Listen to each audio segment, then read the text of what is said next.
Hello there, Star Wars toy fans. This is Jim, and thank you again for taking the time to stop by my channel. Well, the focus of today's video, as you see right in front of you, are the TIE Fighter pilots. And if you've been following my video series as of late, you'll know that I have a series I started several months ago comparing the vintage Kenner line of action figures to that of what I have in my collection of Hasbro. And I thought it fitting to insert this one here for a couple of reasons. Number one, we're in the middle of Empire Strikes Back, and it was 1982 that Kenner released their TIE Fighter pilot. Interestingly enough, they did not release that with the original Star Wars line, and even waited 3 years into Empire Strikes Back line until they finally did release that one. And number two, we're in the middle of the movie right now to where the heroes, Han Solo, Princess Leia, Chewbacca, C-3PO, are in the middle of the asteroid field. And what are they pursued by? Well, TIE bombers. And there happens to be a TIE bomber pilot here that I'll be featuring today. So without further ado, let's go ahead and highlight the figures. So the first figure that you see is the 1982 Kenner release of the TIE Fighter pilot. This, interestingly enough, was one that I did not have in my collection as a child. For some odd reason, whenever I went to the store to get action figures, it was never on the pegs. This one and the Leia and Hoth were two figures that I just could never find. And I can't imagine that they were more popular than the rest of the figures, or maybe Kenner just released less of them. I don't know, or maybe I just arrived at the wrong time. But anyway, I never got this one as a child. So I happen to have two of these that I purchased as an adult. One has a gun. I'd like to eventually get an original weapon for this one here. Both have the Imperial emblem stamped on the helmet and the shoulders. It's worn on both of these. And this one also has some worn boots. Like the Stormtroopers of the first series, it only has 4 points of articulation, so the head does not move. The arms go up and down, and then the legs move, so that way you can sit him in the TIE Fighter. And that's one of the neat features that I loved about the original Kenner line, is they were really versatile. Even though each figure was unique in and of itself, they could sit anywhere in any vehicle for the most part. Now, Gamorrean Guard wouldn't exactly fit in the cockpit of the Millennium Falcon, but you know what I mean. So this pilot happens to have the same weapon that the Cloud Car pilot does, and same color. Nien Nunb later used the same one, but it was black.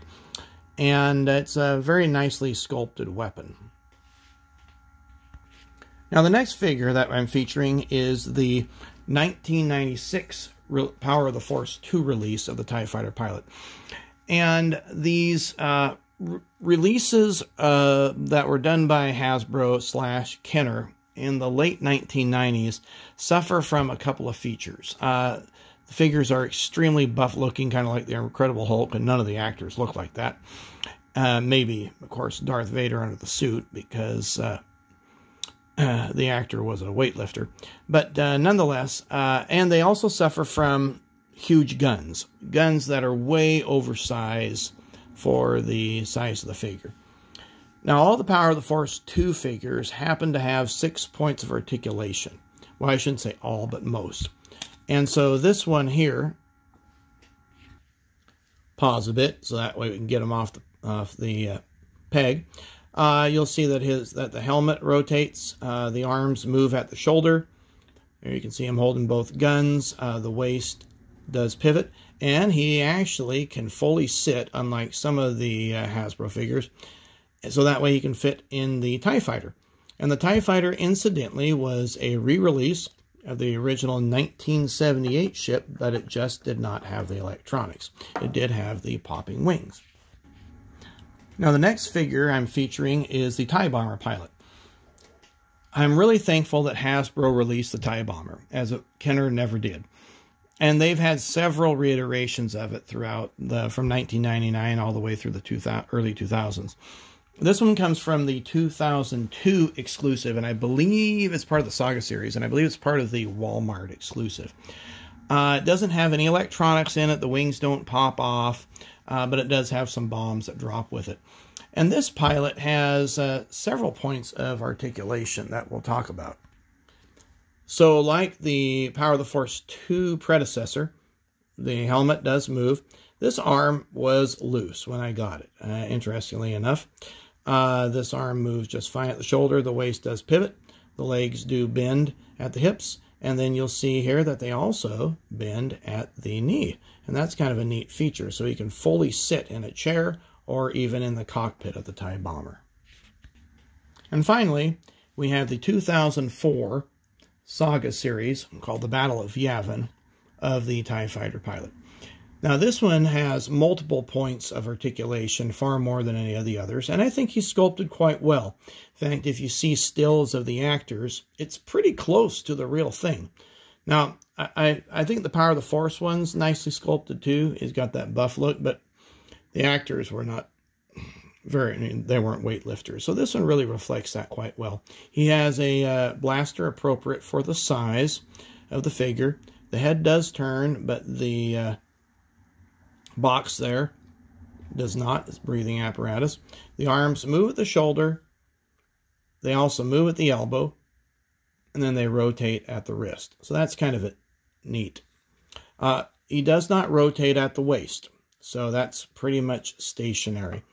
But the legs do bend at the hips and bend at the knees, so he can fully sit just like the TIE bomber pilot can. So again, it's a real nice sculpt.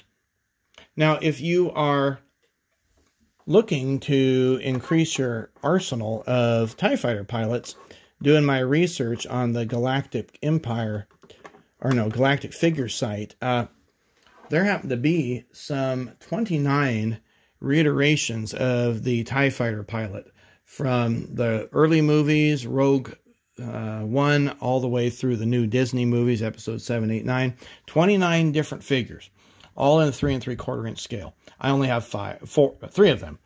And so when you consider that, you can have quite an army if you want. I only have a couple TIE fighters, so I'm happy with what I have right here. But you may want to go on to galacticfigures.com and explore that. Well, if you like this video, please give it a thumbs up and subscribe to the channel if you have not done so already. And we'll see you in a future video. Take care.